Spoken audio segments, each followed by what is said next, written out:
শুভেন্দুর বিরুদ্ধে পদক্ষেপে না, শুভেন্দু অধিকারীর কোলাঘাটের অফিসে পুলিশের তল্লাশি। কোলাঘাট থানায় এফআইআরে কোনো পদক্ষেপ নয়। শুভেন্দুর বিরুদ্ধে পদক্ষেপ করতে পারবে না কোলাঘাট পুলিশ।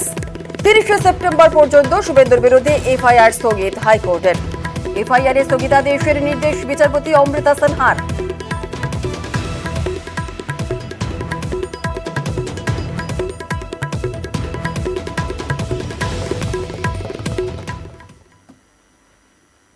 চেয়ারম্যানের বিরুদ্ধে ধর্নায় কাউন্সিলর, তৃণমূল পুর প্রধানের বিরুদ্ধে ধর্নায় তৃণমূলে। দুর্নীতি প্রতিবাদে ধর্নায় 3 কাউন্সিলর। গয়েশপুর পুরসভার ঘটনায় চাঞ্চল্য, তবে গুরুত্ব দিতে নারাজ গয়েশপুরের পুর প্রধান।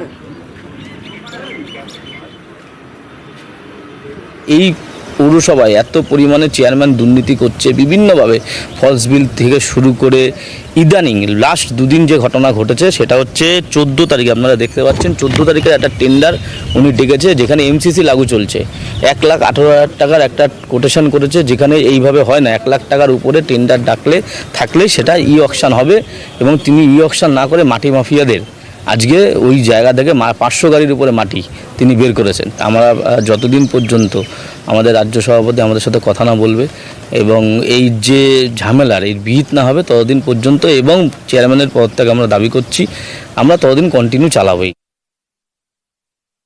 আমরা তো নিয়ম বহির্ভূত কোনো কাজ করিনি। আমার সামনে এক্সিকিউটিভ অফিসার আছে, আমাদের বড়বাবু আছেন, ফিনান্সিয়াল অফিসার আছেন। আমরা তো নিয়ম বহির্ভূত কাজ করলে তো অটোমেটিক্যালি ওনাদের বলতে হবে না, অটোমেটিক্যালি নির্বাচন কমিশন আমাদের হাতে কড়া পড়িয়ে নিয়ে যাবে। কিন্তু যাই হোক, যাই করুক কিচ্ছু যায় আসে। তো এদের একটা প্রাধান্য দরকার পরিষ্কার ভাবে, এবং ওই প্রাধান্যটা আমি কখনো দুর্নীতির মধ্যে আমি করতে দেব।